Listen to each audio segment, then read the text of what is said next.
এখন রবীন্দ্রনাথ ঠাকুরের শান্তিনিকেতন গ্রন্থের অন্তর্গত একটি মন্ত্র। এটি কবি সাধারণ ব্রাহ্মসমাজ গৃহে পাঠ করেছিলেন। মানুষের পক্ষে সবচেয়ে ভয়ঙ্কর হচ্ছে অসংখ্য। এই অসংখ্যের সঙ্গে একলা মানুষ পেরে উঠবে কেন? সে কত জায়গায় হাত জোড় করে দাঁড়াবে? সে কত পূজার অর্ঘ্য, কত বলির পশু সংগ্রহ করে মরবে? তাই মানুষ অসংখ্যের ভয়ে ব্যাকুল হয়ে কত ওঝা ডেকেছে, কত জাদুমন্ত্র পড়েছে, তার ঠিক নেই। একদিন সাধক দেখতে পেলেন যা কিছু টুকরো টুকরো হয়ে দেখা দিচ্ছে তাদের সমস্তকে অধিকার করে এবং সমস্তকে পেরিয়ে আছে সত্যং, অর্থাৎ যা কিছু দেখছি তাকে সম্ভব করে আছে একটি না দেখা পদার্থ। কেন তাকে দেখি না কেন? কেননা সে যে কিছুর সঙ্গে স্বতন্ত্র হয়ে দেখা দেবার নয়, সমস্ত স্বতন্ত্রকে আপনার মধ্যে ধারণ করে সে যে এক হয়ে আছে। সে যদি হতো একটি, তাহলে তাকে নানা বস্তুর এক প্রান্তে কোনো একটা জায়গায় দেখতে পেতুম, কিন্তু সে যে হলো এক, তাই তাকে অনেকের অংশ করে বিশেষ করে দেখবার জো রইল না। এত বড় আবিষ্কার মানুষ আর কোনো দিন করেনি। এটি কোনো বিশেষ সামগ্রীর আবিষ্কার নয়, এ হলো মন্ত্রের আবিষ্কার। মন্ত্রের আবিষ্কারটি কি? বিজ্ঞানে যেমন অভিব্যক্তিবাদ, তাতে বলছে জগতে কোনো জিনিস একেবারেই সম্পূর্ণ হয়ে শুরু হয়নি, সমস্তই ক্রমে ক্রমে ফুটে উঠছে। এই বৈজ্ঞানিক মন্ত্রটিকে মানুষ যতই সাধন ও মনন করছে, ততই তার বিশ্ব উপলব্ধি নানা দিকে বেড়ে চলেছে। মানুষের অনেক কথা আছে যাকে জানবা মাত্রই তার জানার প্রয়োজনটি ফুরিয়ে যায়। তারপরে সে আর মনকে কোনো খোরাক দেয় না। রাত পোহালে সকাল হয়, এ কথা বারবার চিন্তা করে কোনো লাভ নেই। কিন্তু যেগুলি মানুষের অমৃতবাণী, সেইগুলি হলো তার মন্ত্র। যতই সেগুলি ব্যবহার করা যায়, ততই তাদের প্রয়োজন আরও বেড়ে চলে। মানুষের সেই রকম একটি অমৃত মন্ত্র কোনো এক শুভক্ষণে উচ্চারিত হয়েছিল, সত্যং জ্ঞানমনন্তং ব্রহ্ম। কিন্তু মানুষ সত্যকে কোথায় বা অনুভব করলে? কোথাও কিছুই তো স্থির হয়ে নেই। দেখতে দেখতে এক আর হয়ে উঠছে। আজ আছে বীজ, কাল হলো অঙ্কুর, অঙ্কুর থেকে হলো গাছ, গাছ থেকে অরণ্য। আবার সেই সমস্ত অরণ্য স্লেটের উপর ছেলের হাতে আঁকা হিজিবিজির মতো কতবার মাটির উপর থেকে মুছে মুছে যাচ্ছে। পাহাড় পর্বতকে আমরা বলি ধ্রুব, কিন্তু সেও যেন রঙ্গমঞ্চের পট। এক এক অঙ্কের পর তাকে কোন নেপথ্যের মানুষ কোথায় যে গুটিয়ে তোলে দেখা যায় না। চন্দ্র সূর্য তারাও যেন আলোকের বুদবুদের মতো অন্ধকার সমুদ্রের উপর ফুটে ফুটে ওঠে, আবার মিলিয়ে মিলিয়ে যায়। এই জন্যেই তো সমস্তকে বলি সংসার, আর সংসারকে বলি স্বপ্ন, বলি মায়া। সত্য তবে কোনখানে? সত্যের তো প্রকাশ এমনি করেই, এই চিরচঞ্চলতায়। নিত্যের কোনো একটি ভঙ্গিও স্থির হয়ে থাকে না, কেবলই তা নানাখানা হয়ে উঠছে। তবু যে দেখছে সে আনন্দিত হয়ে বলছে, আমি নাচ দেখছি। নাচের সমস্ত অনিত্য ভঙ্গি তালে মানে বাঁধা একটি নিরবচ্ছিন্ন সত্যকে প্রকাশ করছে। আমরা নাচের নানা ভঙ্গিকেই মুখ্য করে দেখছি নে, আমরা দেখছি তার সেই সত্যটিকে। তাই খুশি হয়ে উঠছি। যে ভাঙা গাড়িটা রাস্তার ধারে অচল হয়ে পড়ে আছে, সে আপনার জড়ত্বের গুণেই পড়ে থাকে। কিন্তু যে গাড়ি চলছে, তার সারথি, তার বাহন, তার অঙ্গ প্রত্যঙ্গ, তার চলবার পথ, সমস্তেরই পরস্পরের মধ্যে একটি নিয়ত প্রবৃত্ত সামঞ্জস্য থাকা চায়, তবেই সে চলে।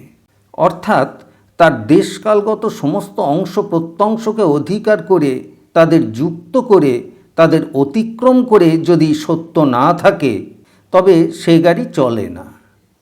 যে ব্যক্তি বিশ্ব সংসারে এই কেবলই বদল হওয়ার দিকেই নজর রেখেছে, সেই মানুষই হয় বলছে সমস্তই স্বপ্ন, নয় বলছে সমস্তই বিনাশের প্রতিরূপ, অতি ভীষণ। সে হয় বিশ্বকে ত্যাগ করবার জন্যে ব্যগ্র হয়েছে, নয় ভীষণ বিশ্বের দেবতাকে দারুণ উপচারে খুশি করবার আয়োজন করছে। কিন্তু যে লোক সমস্ত তরঙ্গের ভিতরকার ধারাটি, সমস্ত ভঙ্গির ভিতরকার নাচটি, সমস্ত সুরের ভিতরকার সঙ্গীতটি দেখতে শুনতে পাচ্ছে, সেই তো আনন্দের সঙ্গে বলে উঠছে সত্যং। সেই জানে বৃহৎ ব্যবসা যখন চলে তখনই বুঝি সেটা সত্য, মিথ্যা হলেই সে দেউলে হয়ে অচল হয়। মহাজনের মূলধনের যদি সত্য পরিচয় পেতে হয়, তবে যখন তা খাটে তখনই তা সম্ভব। সংসারের সমস্ত কিছু চলছে বলেই সমস্ত মিথ্যা, এটা হলো একেবারেই উল্টো কথা। আসল কথা সত্য বলেই সমস্ত চলছে। তাই আমরা চারিদিকেই দেখছি সত্তা আপনাকে স্থির রাখতে পারছে না, সে আপনার কুল ছাপিয়ে দিয়ে অসীম বিকাশের পথে এগিয়ে চলেছে। এই সত্য পদার্থটি যা সমস্তকে গ্রহণ করে অথচ সমস্তকে পেরিয়ে চলে, তাকে মানুষ বুঝতে পারলে কেমন করে? এ তো তর্ক করে বোঝবার জো ছিল না। আমরা নিজের প্রাণের মধ্যেই যে একেবারে নিঃসংশয় করে দেখেছি। সত্যের রহস্য সবচেয়ে স্পষ্ট করে ধরা পড়ে গেছে তরুলতায়, পশু পাখিতে। সত্য যে প্রাণস্বরূপ তা এই পৃথিবীর রোমাঞ্চরূপী ঘাসের পত্রে পত্রে লেখা হয়ে বেরিয়েছে।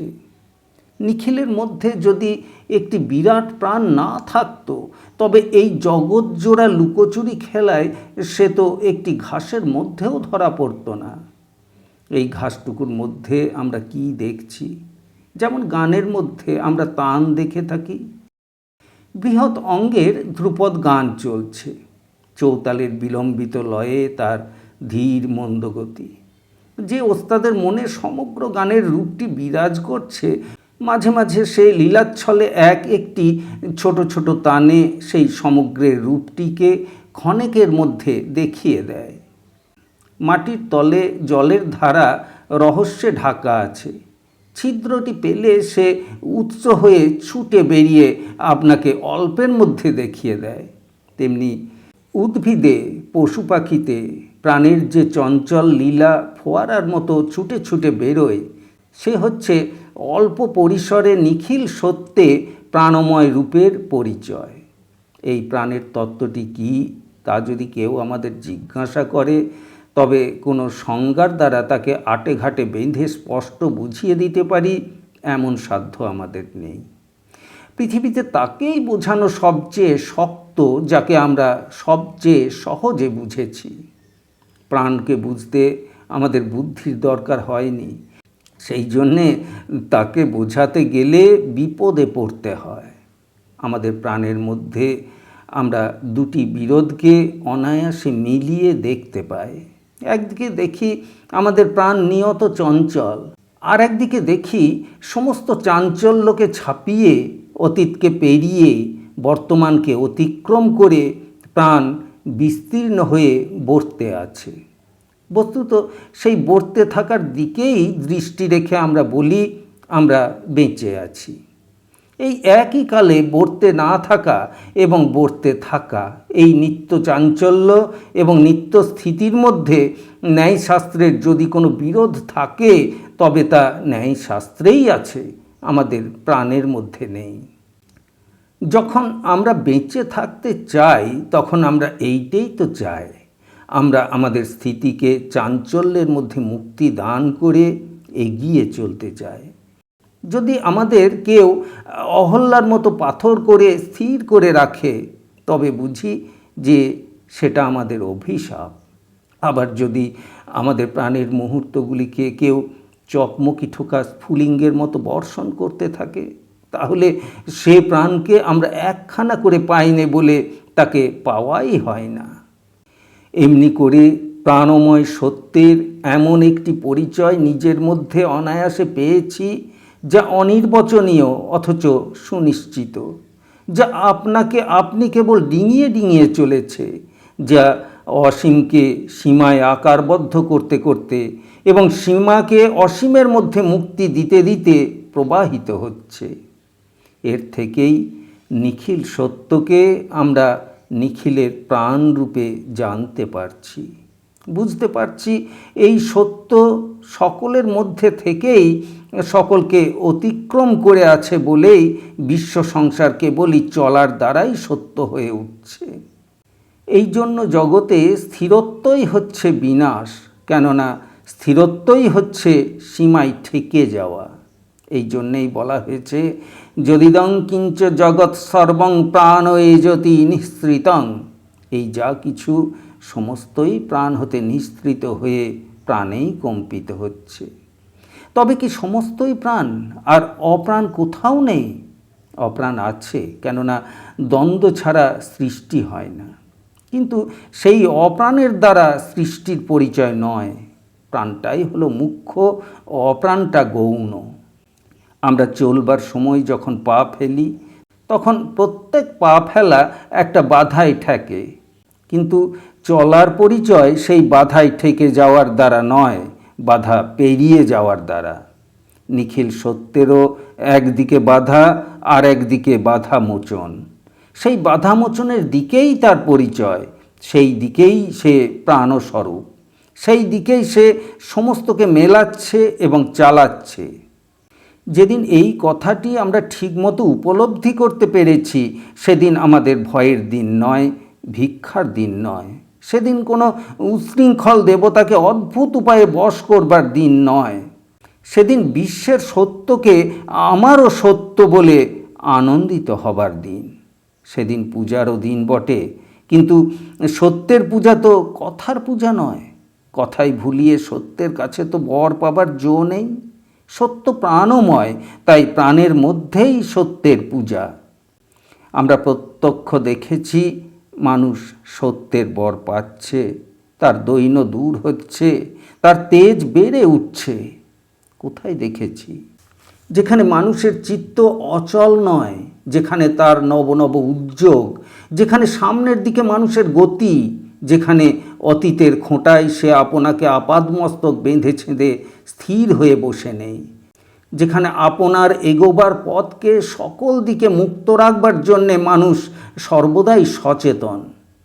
জ্বালানি কাঠ যখন পূর্ণ তেজে জ্বলে না, তখন সে ধোঁয়ায় কিংবা ছায়ে ঢাকা পড়ে। তেমনি দেখা গেছে, যে জাতি আপনার প্রাণকে চলতে না দিয়ে কেবলই বাঁধতে চেয়েছে, তার সত্য সকল দিক থেকেই ম্লান হয়ে এসে তাকে নির্জীব করে। কেননা সত্যের ধর্ম জড় ধর্ম নয়, প্রাণধর্ম। চলার দ্বারাই তার প্রকাশ। নিজের ভিতরকার বেগবান প্রাণের আনন্দে মানুষ যখন অক্লান্ত সন্ধানের পথে সত্যের পূজা বহন করে, তখনই বিশ্ব সৃষ্টির সঙ্গে তারও সৃষ্টি চারিদিকে বিচিত্র হয়ে ওঠে। তখন তার রথ পর্বত লঙ্ঘন করে, তার তরণী সমুদ্র পার হয়ে যায়। তখন কোথাও তার আর নিষেধ থাকে না।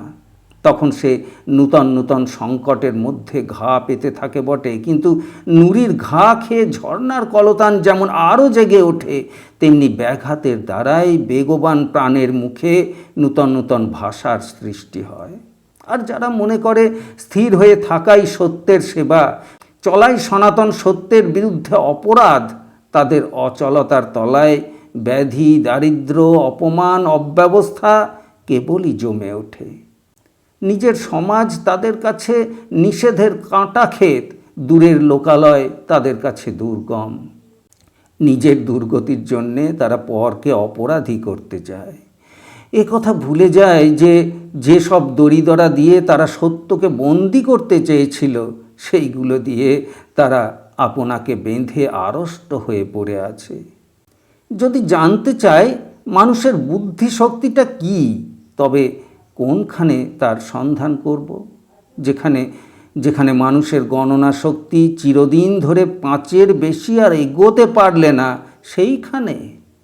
যদি জানতে চাই মানুষের ধর্ম কি, তবে কোথায় যাব? যেখানে সে ভূত প্রেতের পূজা করে, কাষ্ঠলস্ত্রের কাছে নরবলি দেয়, সেইখানে? না, সেখানে নয়। কেননা সেখানে মানুষ বাঁধা পড়ে আছে। সেখানে তার বিশ্বাসে, তার আচরণে সম্মুখীন গতি নেই। চলার দ্বারাই মানুষ আপনাকে জানতে থাকে। কেননা চলাই সত্যের ধর্ম। যেখানে মানুষ চলার মুখে, সেইখানেই আমরা মানুষকে স্পষ্ট করে দেখতে পাই। কেননা মানুষ সেখানে আপনাকে বড় করে দেখায়। যেখানে আজও সে পৌঁছয়নি, সেখানটিকেও সে আপনার গতিবেগের দ্বারা নির্দেশ করে দেয়। তার ভিতরকার সত্য তাকে চলার দ্বারাই জানাচ্ছে যে সে যা, তার চেয়ে সে অনেক বেশি। তবে দেখতে পাচ্ছি সত্যের সঙ্গে সঙ্গে একটি জানা লেগে আছে। আমাদের যে বিকাশ, সে কেবল হওয়ার বিকাশ নয়, সে জানার বিকাশ। হতে থাকার দ্বারা, চলতে থাকার দ্বারাই আপনাকে আমরা জানতে থাকি। সত্যের সঙ্গে সঙ্গেই এই জ্ঞান লেগে রয়েছে। সেই জন্যই মন্ত্রে আছে সত্যং জ্ঞানং, অর্থাৎ সত্য যার বাহিরের বিকাশ, জ্ঞান তার অন্তরের প্রকাশ। যে সত্য কেবলই হয়ে উঠেছে মাত্র, অথচ সেই হয়ে ওঠা আপনাকেও জানছে না, কাউকে কিছু জানাচ্ছেও না, তাকে আছে বলাই যায় না।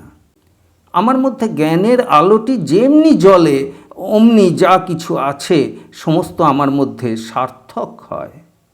এই সার্থকতাটি বৃহৎভাবে বিশ্বের মধ্যে নেই, অথচ খণ্ডভাবে আমার মধ্যে আছে, এমন কথা মনে করতে পারেনি বলেই মানুষ বলেছে সত্যং জ্ঞানম।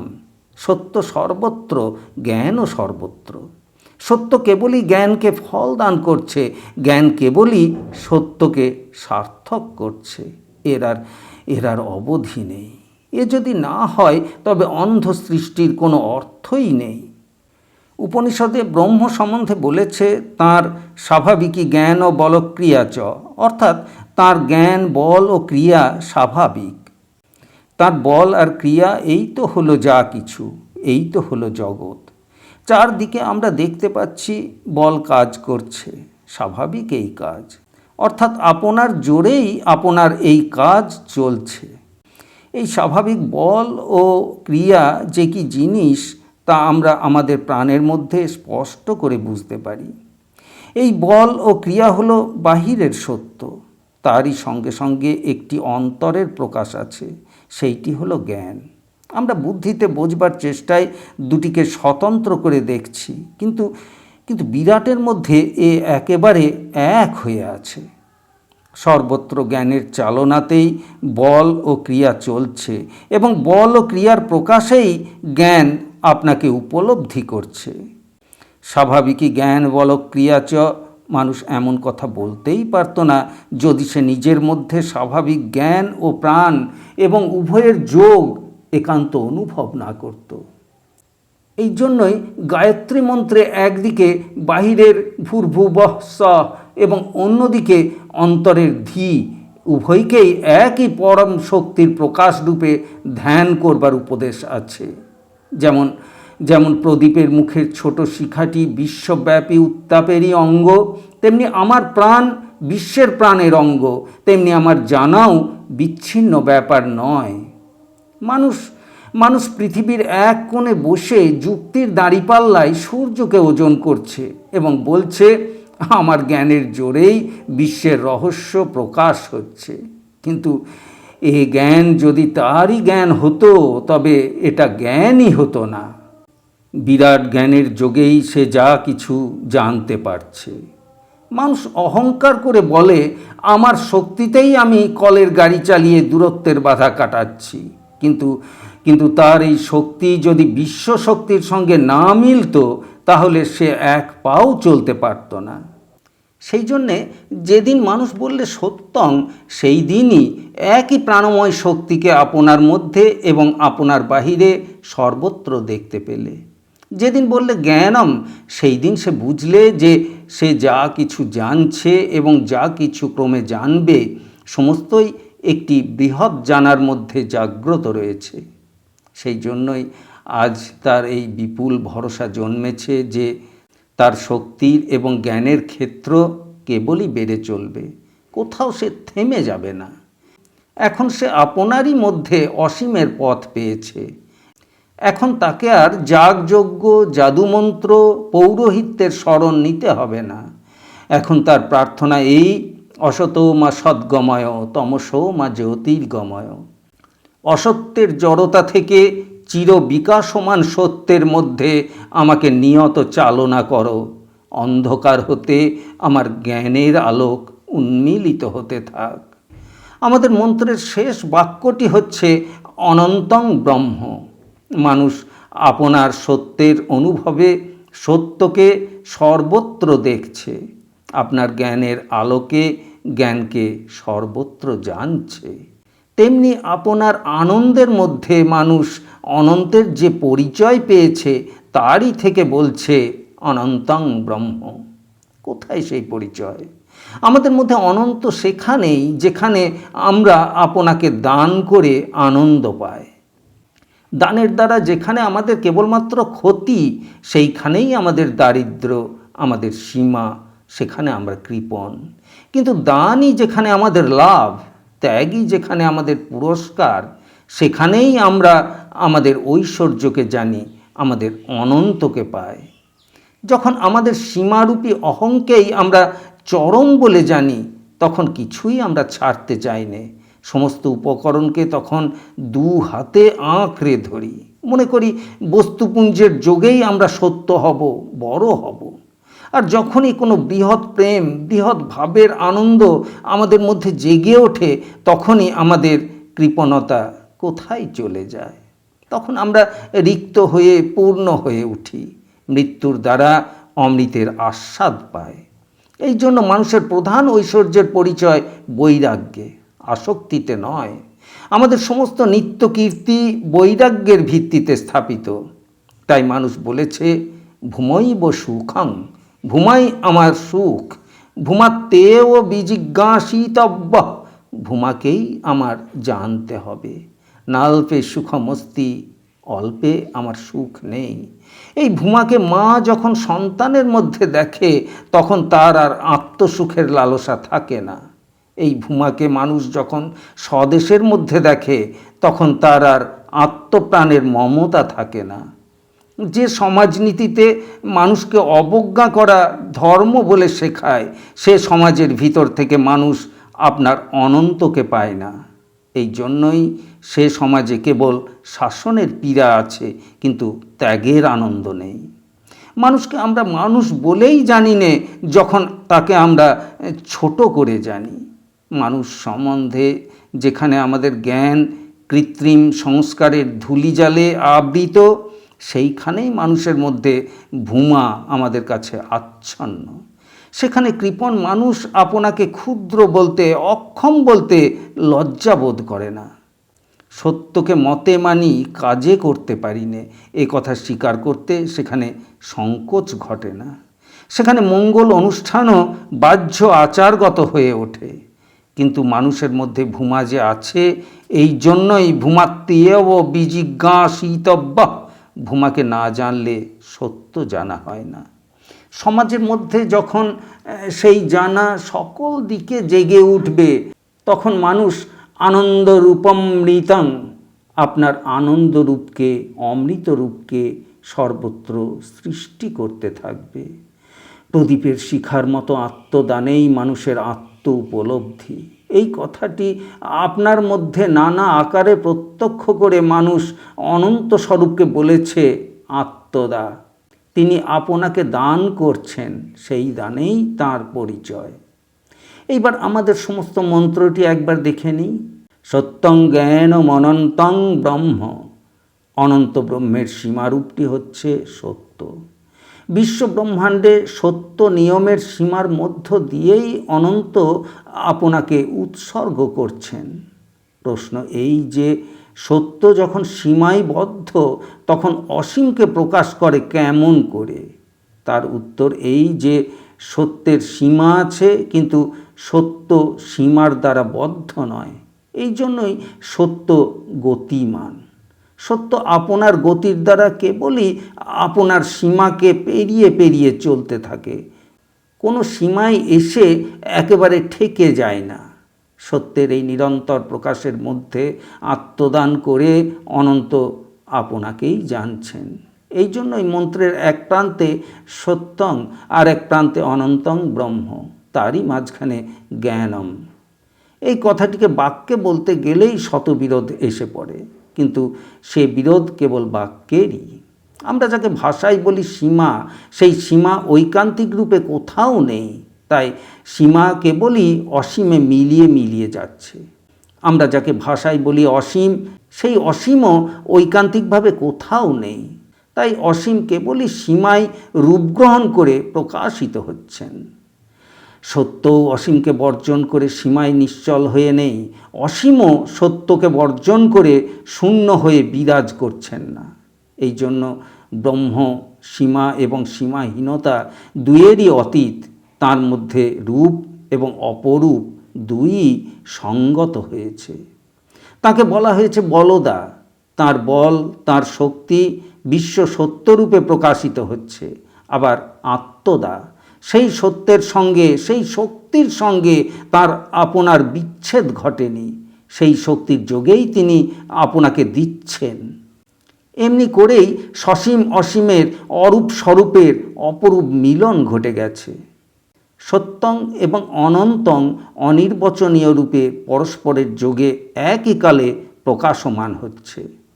তাই অসীমের আনন্দ সসীমের অভিমুখে, সসীমের আনন্দ অসীমের অভিমুখে। তাই ভক্ত ও ভগবানের আনন্দ মিলনের মধ্যে আমরা সসীম ও অসীমের এই বিশ্বব্যাপী প্রেমলীলার চির রহস্যটিকে ছোটোর মধ্যে দেখতে পাই। এই রহস্যটি রবিচন্দ্র তারার পর্দার আড়ালে নিত্যকাল চলেছে। এই রহস্যটিকে বুকের ভিতরে নিয়ে বিশ্ব চরাচর রসবৈচিত্র্যে বিচিত্র হয়ে উঠেছে। সত্যের সঙ্গে অনন্তের এই নিত্য যোগ লোকস্থিতির শান্তিতে, সমাজস্থিতির মঙ্গলে ও জীবাত্মা পরমাত্মার একান্ত মিলনে শান্তং শিবমদ্বৈতম রূপে প্রকাশমান হয়ে উঠছে। এই শান্তি জড়ত্বের নিশ্চল শান্তি নয়, সমস্ত চাঞ্চল্যের মর্মনিহিত শান্তি। এই মঙ্গল দ্বন্দ্ববিহীন নির্জীব মঙ্গল নয়, সমস্ত দ্বন্দ্ব মন্থনের আলোড়নজাত মঙ্গল। এই অদ্বৈত একাকারত্বের অদ্বৈত নয়, সমস্ত বিরোধ বিচ্ছেদের সমাধানকারী অদ্বৈত, কেননা তিনি বলদা আত্মদা। সত্যের ক্ষেত্রে শক্তির মধ্য দিয়েই তিনি কেবলই আপনাকে দান করছেন। সত্যং জ্ঞানম অনন্তং ব্রহ্ম। এই মন্ত্রটি তো কেবলমাত্র ধ্যানের বিষয় নয়, এটিকে প্রতিদিনের সাধনায় জীবনের মধ্যে গ্রহণ করতে হবে। সেই সাধনাটি কি? আমাদের জীবনে সত্যের সঙ্গে অনন্তের যে বাধা ঘটিয়ে বসেছি, যে বাধাবশত আমাদের জ্ঞানের বিকার ঘটছে, সেইটি দূর করে দিতে থাকা। এই বাধা ঘটিয়েছে আমাদের অহং। এই অহং আপনার রাগ দেশের লাগাম এবং চাবুক নিয়ে আমাদের জীবনটাকে নিজের সুখ দুঃখের সংকীর্ণ পথেই চালাতে চায়। তখন আমাদের কর্মের মধ্যে শান্তকে পাইনে, আমাদের সম্বন্ধের মধ্যে শিবের অভাব ঘটে এবং আত্মার মধ্যে অদ্বৈতের আনন্দ থাকে না। কেননা সত্যং জ্ঞানম অনন্তং ব্রহ্ম, অনন্তের সঙ্গে যোগে তবেই সত্য জ্ঞানময় হয়ে ওঠে, তবেই আমাদের জ্ঞান ও বলক্রিয়া স্বাভাবিক হয়। যাদের জীবন বেগে চলছে অথচ কেবলমাত্র আপনাকেই কেন্দ্র করে প্রদক্ষিণ করছে, তাদের সেই চলা, সেই বলক্রিয়া কলুর বলদের চলার মতো। তা স্বাভাবিক নয়, তা জ্ঞানময় নয়।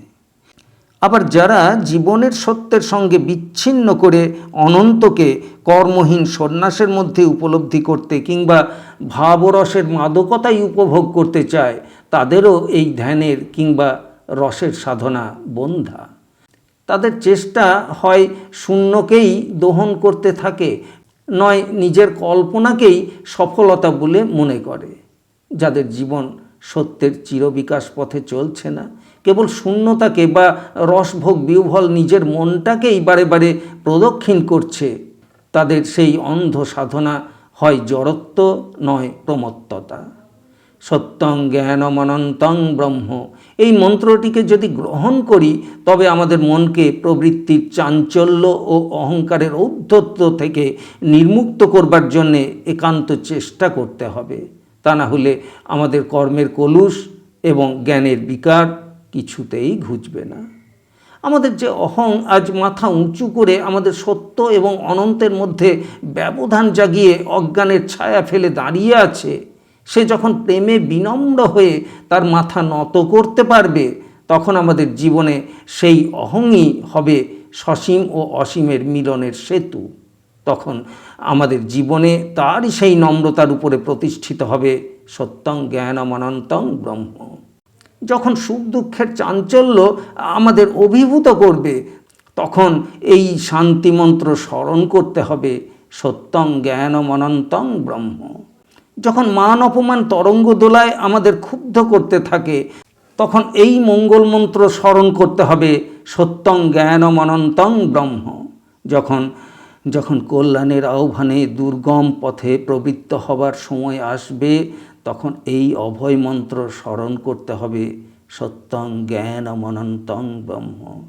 যখন বাধা প্রবল হয়ে উঠে সেই পথ রুদ্ধ করে দাঁড়াবে, তখন এই শক্তিমন্ত্র স্মরণ করতে হবে সত্যং জ্ঞানম অনন্তং ব্রহ্ম। যখন মৃত্যু এসে প্রিয় বিচ্ছেদের ছায়ায় আমাদের জীবনযাত্রার পথকে অন্ধকারময় করে তুলবে, তখন এই অমৃত মন্ত্র স্মরণ করতে হবে সত্যং জ্ঞানম অনন্তং ব্রহ্ম। আমাদের জীবনগত সত্যের সঙ্গে আনন্দময় ব্রহ্মের যোগ পূর্ণ হতে থাক, তাহলেই আমাদের জ্ঞান নির্মল হয়ে আমাদের সমস্ত ক্ষোভ হতে, মত্ততা হতে, অবসাদ হতে রক্ষা করবে।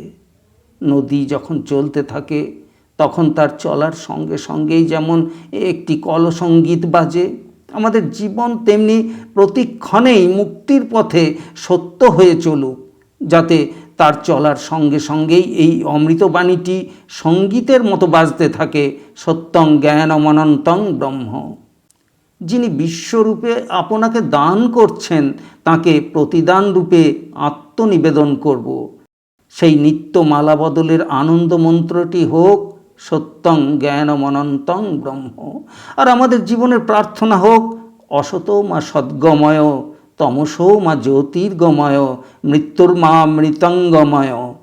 জড়তা হতে আমাদের সত্যে নিয়ে যাও, মূঢ়তা হতে আমাদের জ্ঞানে নিয়ে যাও, মৃত্যুর খণ্ডতা হতে আমাদের অমৃতে নিয়ে যাও। অবিরাম হোক সেই তোমার নিয়ে যাওয়া, সেই আমাদের চিরজীবনের গতি। কেননা তুমি আবিহ, প্রকাশই তোমার স্বভাব। বিনাশের মধ্যে তোমার আনন্দ আপনাকে বিলুপ্ত করে না, বিনাশের মধ্য দিয়ে তোমার আনন্দ আপনাকে বিস্তার করে। তোমার সেই পরমানন্দের বিকাশ আমাদের জীবনে জ্ঞানে, প্রেমে, কর্মে, আমাদের গৃহে, সমাজে, দেশে বাধামুক্ত হয়ে প্রসারিত হোক। জয় হোক তোমার। 15ই মাঘ 1320।